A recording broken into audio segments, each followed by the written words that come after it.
Needs therapy. Do you want to talk about his trauma? Yes, there's so much to talk about.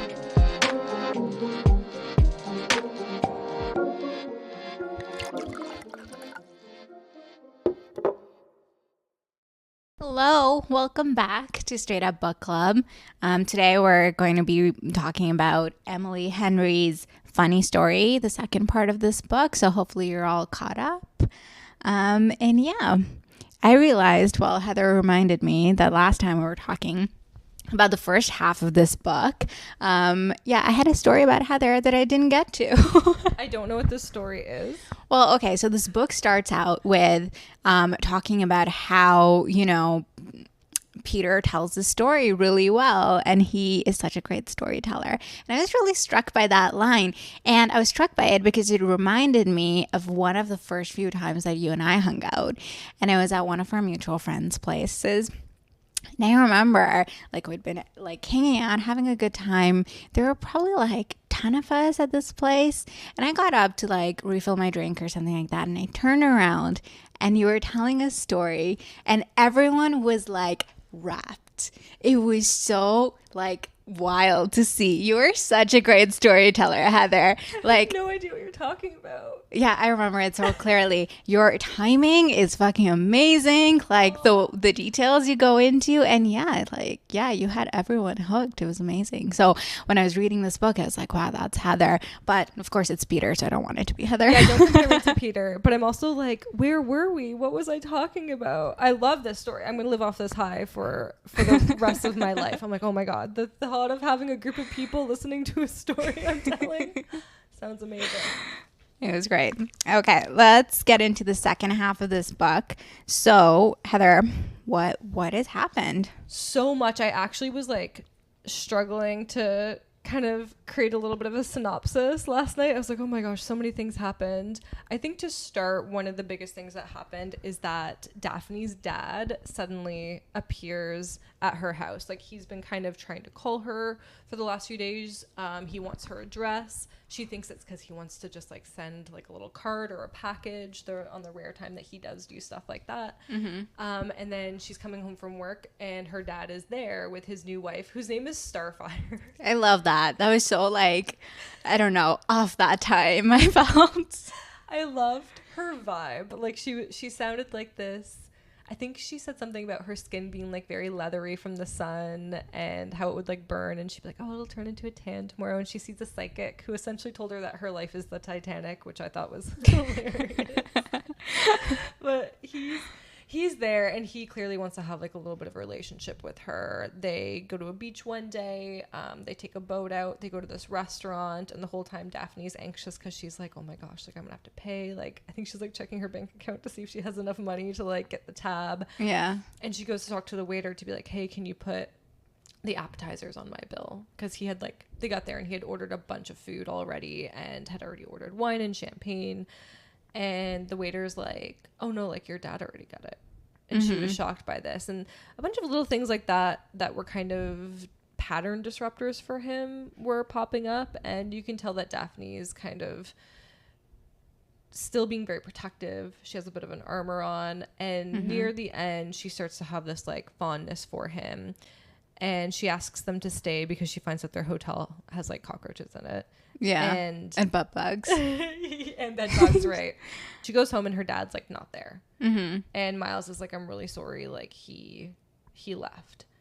Yeah. That was so interesting. So I'm really curious about your thoughts about this whole dynamic because we also find out that her dad's memories of the time that they did spend together when Daphne was a child are so they're so sweet, and he's like, oh, that was a great day that we spent on the water or something like that.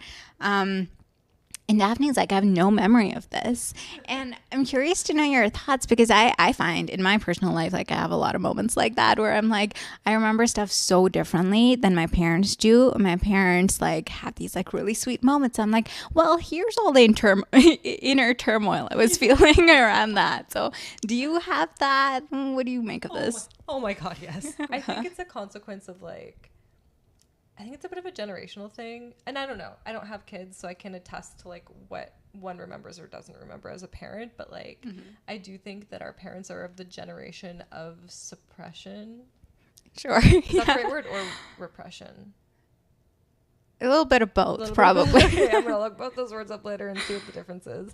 But I think they do kind of, you know, shove away the bad thoughts and try to focus on, you know, the good things. And I think our generation's a little bit more like the therapy generation, where we're kind of like, why do I do the things that I do? I think there's also a communication piece, right? Like, I feel like personally for me, maybe a part of that is because, yeah, there have been communication sort of holes or breakdowns at times and things like that, and maybe it's similar for you. And I feel like that is really showing up here for Daphne, because the way she feels like this is she never got his side of it, and obviously he's been absent for a really long time, so they haven't gotten to share before like how each of them felt about this moment, or that Daphne doesn't even remember it. Do you think that's part of it? I do, because I also think that as great as her mom was, and, you know, being a single parent, essentially, there's a lot of holes there that Daphne thinks were her father's fault, that her mom was actually asking as a boundary. And one of the examples was, I think he was like buying her books or something, and her mom was like, you have to stop doing this because I can't afford to keep up. Yeah. And I think her mom was also like giving him money, so a part of her was probably like, why are you spending my money on things when I can't even do this for my daughter? Yeah. So I think in Daphne's memory, it's like, oh, my dad used to like lavish me in gifts, and then all of a sudden he just stopped doing it, and she blamed her dad, and she had no idea that it was actually a decision made by her mom. It's also interesting, that piece about like lavishing with gifts, because that is, you know, that's the strategy of the parent. It's like, I mean, also I'm not a parent, so I don't know, but like, you know, the gifts and the grand gestures instead of the little moments. In lieu of the things that matter. Yeah. That's a big theme here too. Daphne approaches Ashley because she finds out it's her birthday soon. She's like, we have to do something. And Ashley's like, no, it's not really my thing. Like, I don't want to do anything lavish. Yeah. And I don't remember why it comes up, but Daphne's like, we're going to paint your bedroom and watch Real Housewives and drink wine, and it's going to be so much fun. And she essentially like forces her into this like big elaborate birthday for her. And she doesn't put it in her calendar. I think she's caught up with Miles. She's caught up with her dad, and she completely misses it. Put everything in your calendar. Oh my all God. the time. Truly. Like, I feel that, because if it's not in my calendar, I will not be doing it. I live my day where I wake up in the morning, I'm like, what's on the go for today? So if a birthday is not there, if a phone call isn't there, like, it's not happening. 100%. But yeah, and then she kind of misses out on this, and Ashley's really upset. What did you think of that? Sorry, I feel like we're kind of going in these different tangents. We haven't even gotten to the whole like Miles and Petra thing yet. But what did you think of that relationship with Ashley and the fact that she forgot her birthday? Do you think that Ashley overreacted? Do you think that Daphne's a bit of like a shitty friend because of that? Yeah, it was really interesting because we've talked about Daphne having these like we girl tendencies, right? And I think that's showing up for her a little bit too. So she's caught up in this moment where, I don't know, I guess it's like a honeymoon period of sorts, right? And she's so in this love bubble with Miles that she doesn't really like, she's sort of blocking out the whole world in a way, right? And it was really sad because Ashley is her only friend in this space. She's working hard on this dynamic, and then forgets the thing that she planned. So I thought that was really heartbreaking. It was also really heartbreaking for Ashley because later we find out that, you know, she's never taken that me time. And she actually took the day off. She took a sick day. And just because she's like, yeah, I should make time for myself. And so I think it was like even a bigger letdown because of that. And I also thought it kind of tied to this whole thing that, you know, we're talking about how Daphne really struggles with, you know, not making one person her entire world. But I think that Ashley is kind of doing that with her kid as well, right? Her entire identity has been caught up in taking care of Mulder, and that's where her life has been. So when a new friend enters that space, she has such big expectations of everything being perfect, and she acknowledges this later, right? But I thought that was really interesting that it's not just your partner who can take up all the airwaves. It can be any person in your life. And that really affects the dynamics and expectations you have from other people in your life, right? Yeah, I loved those little insights into Ashley's life. And I think it is such a common theme where, for Daphne at the beginning, Peter took up her whole life and she worked out like him. She ate like him. I think the only thing she didn't do was maybe like dress like him. But, and then you have the same thing with Ashley where like her whole life is Mulder. There's one point, I can't remember who says it.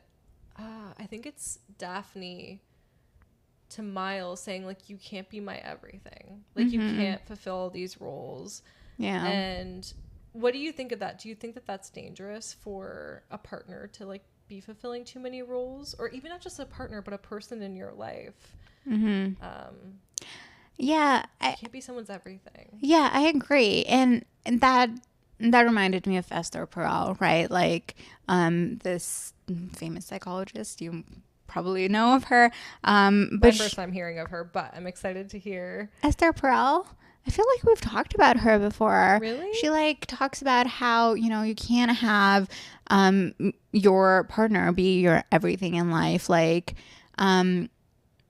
we have evolved to a place with like monogamy where you are just like, okay, my partner is my best friend. He needs to be like as organized as I am. He needs to have like the same, I'm saying he because I'm talking about me, I guess, but he needs to like get every single aspect of my life. And we have really high expectations of one person. They need to not only be like, sexually compatible, conversationally compatible, have the same humor in a way, you know what I mean? So all of that is so much pressure for one person that it's not sustainable. You need friends for a lot of things. You need therapists for other things. Everybody in this book could use some therapy. I saw that in one of your notes. I'm like, girl, you're so right. You can't be someone's everything. Therapy people get therapy, especially Miles and Daphne. Especially Miles. Oh my gosh, yes. He needs therapy. Do you want to talk about his trauma? Yes. There's so much to talk about Miles. Okay, talk about his trauma, and then we got to get into the Petra stuff because I have thoughts. Okay, well, with Miles, we find out a lot of his backstory with his family, right? Like we find out that he sort of grew up in this sort of emotionally abusive sort of situation where everyone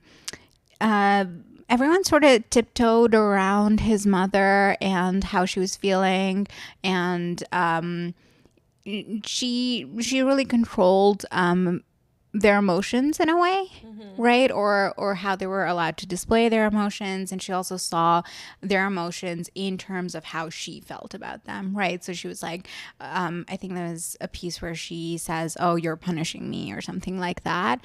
And so there's a lot of pressure to not have her feel these things or say these things to them. And Miles was much older than Julia, his sister, and he got out before her, so Julia got the brunt of it. And like Julia was able to deal with it in her ways. It sounds like, she had a hard time, but then she also got out as soon as she could.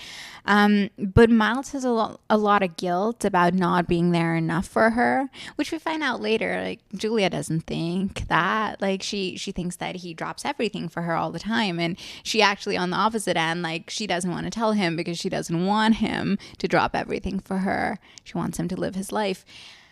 But for Miles, that's sort of translating into his relationships now, where he wants to be seen as this cool, laid back person because he doesn't want to get deep enough with anyone, because he kind of partly doesn't want to share this part of his personality, but also he doesn't think he's good enough, right? Yeah.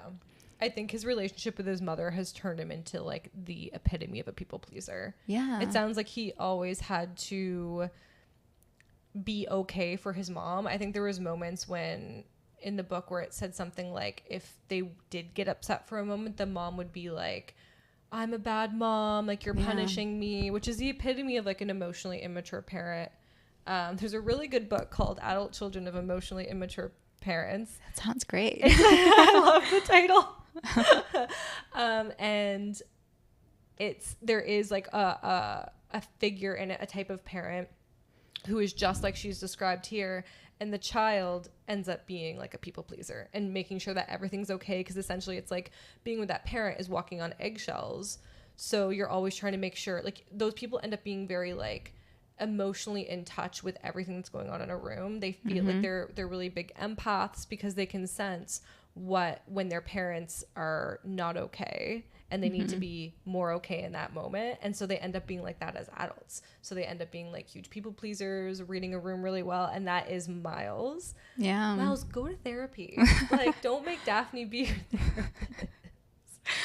I know, that part was so interesting too, because it's like, I mean, in a way, like, she thought he was like retreating more than he actually was, maybe, but at the same time, he does feel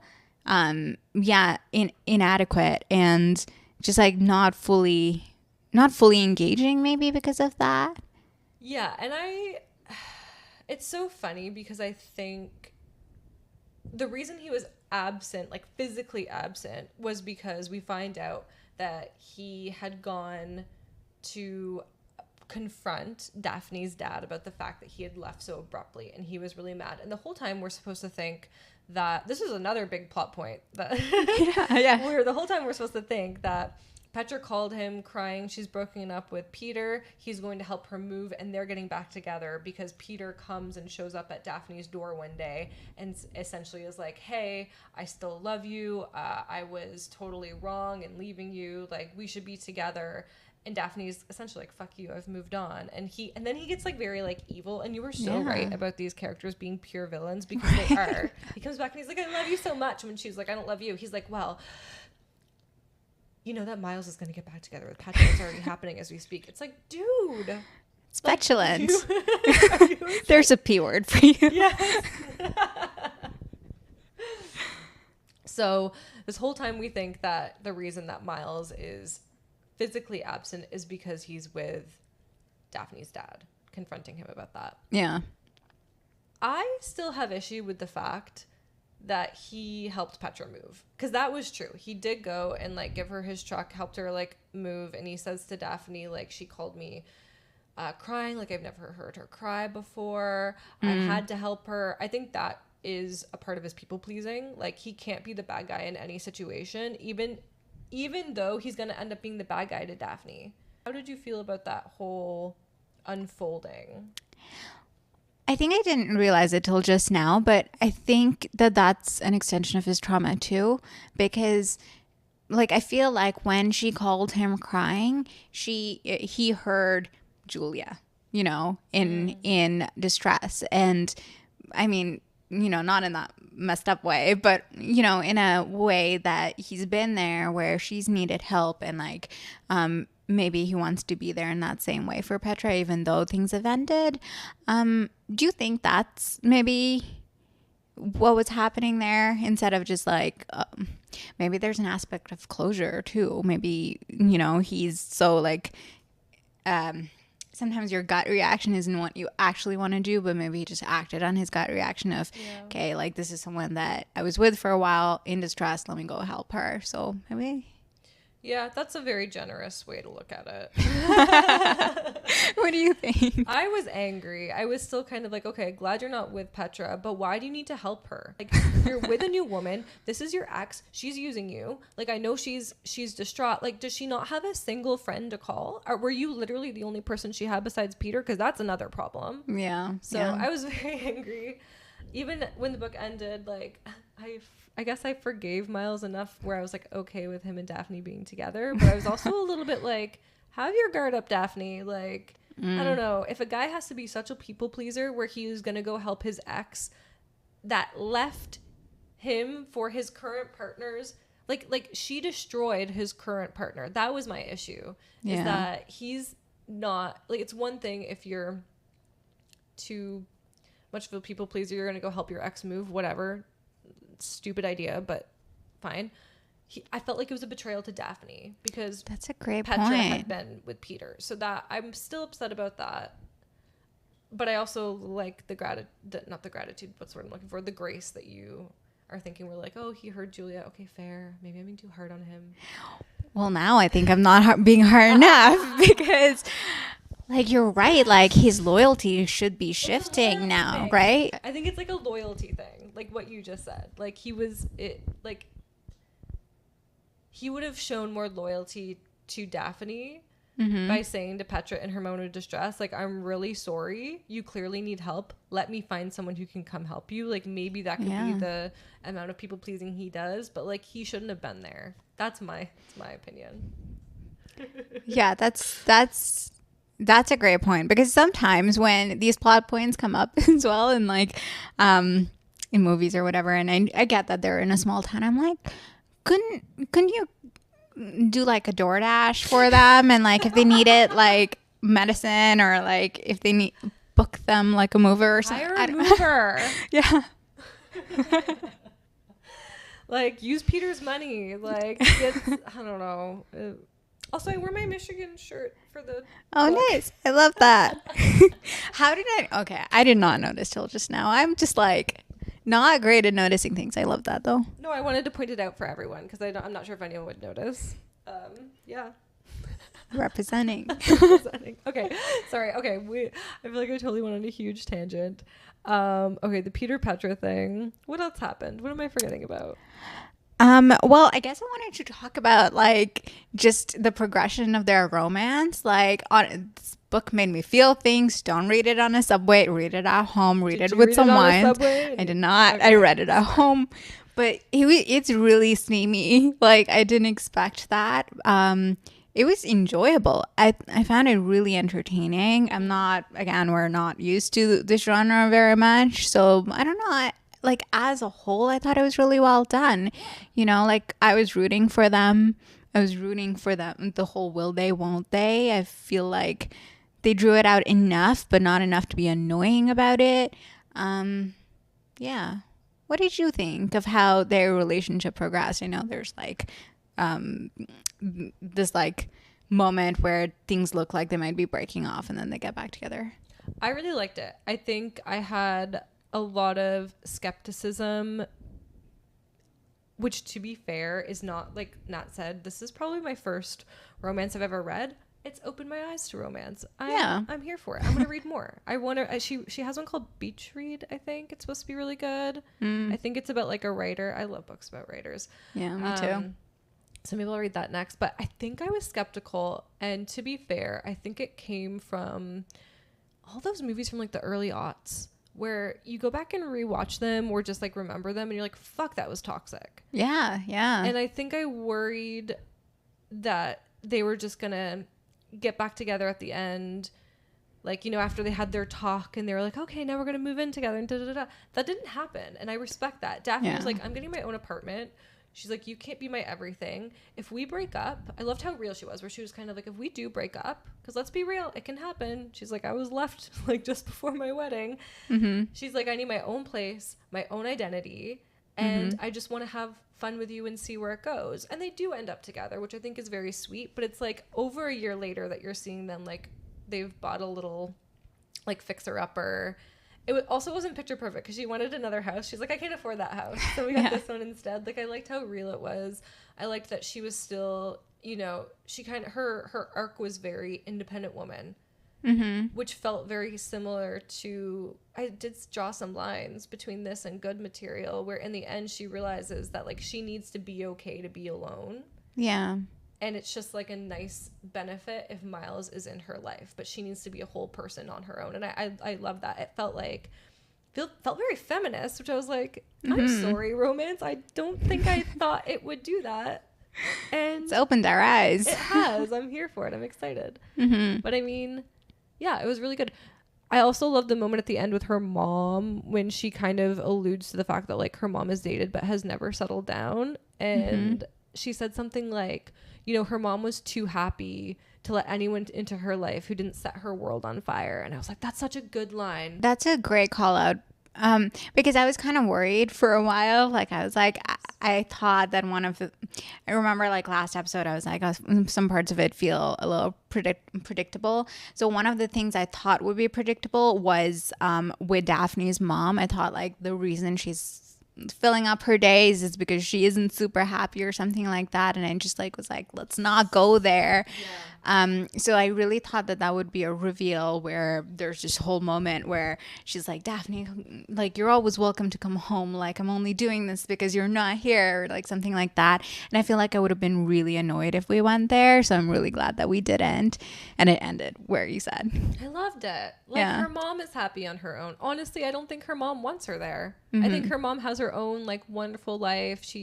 They talk on the phone every day. That's a beautiful relationship. She has her own like, sounds like a Golden Girls kind of flourishing life. And Daphne has her own life now, and Miles is making it better. I like to think that they're, you know, both in therapy now, especially Miles.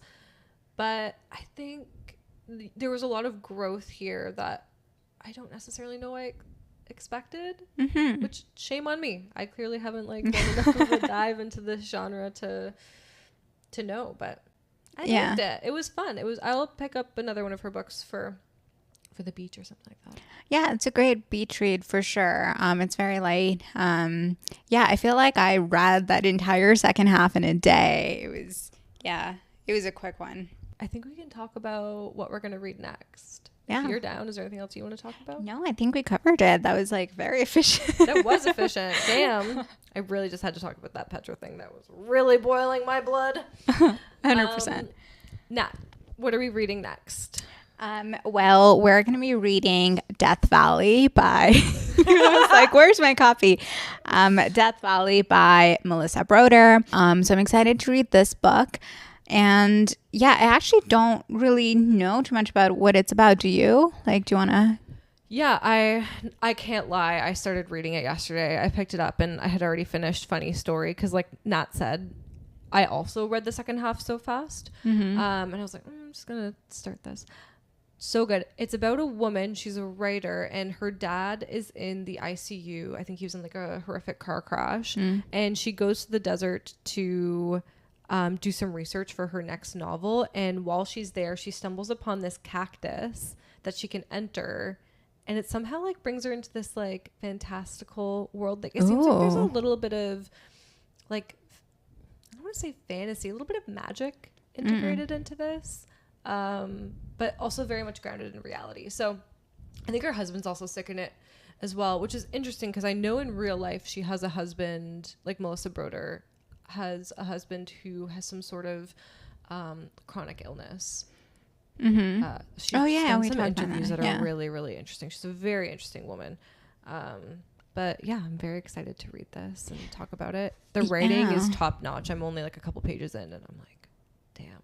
I'm so excited. Everything. So there's a little bit of fantasy, it sounds like. Yeah, I heard it described recently as like urban fantasy, meaning it's like very much grounded in reality. But then there'll be like little elements that are not. So I don't know. If I have trouble understanding genres and like what's what. So if you know what this book is, it's probably like upmarket fiction, but then a little bit of urban fantasy. Yeah, I'm not very good at genres. I'm just like, I didn't know the basic ones. Even with like music, I'm like, what are all these genres? Because I'm old. We were literally talking just before the recording about millennials tucking their shirts in, as I have my shirt tucked in. So I'm like, I love a tuck shirt. I tried to wear it untucked and I looked stupid. I looked like I was cosplaying as a 21-year-old, but like clearly 33. And I was like, that was good tucked. So I don't think it's because we're old. Looks great. I had to Google this genre. I was like, is this a romance? Like, is romance like Harlequin only? I had no idea, but. Great question. We'll report back on that. We'll do a little thing. We'll do some research on genres and let y'all know. I also love this cover so much. Same. It's a little makes me a little uncomfortable, but I like it. Eye things kill me. Yeah.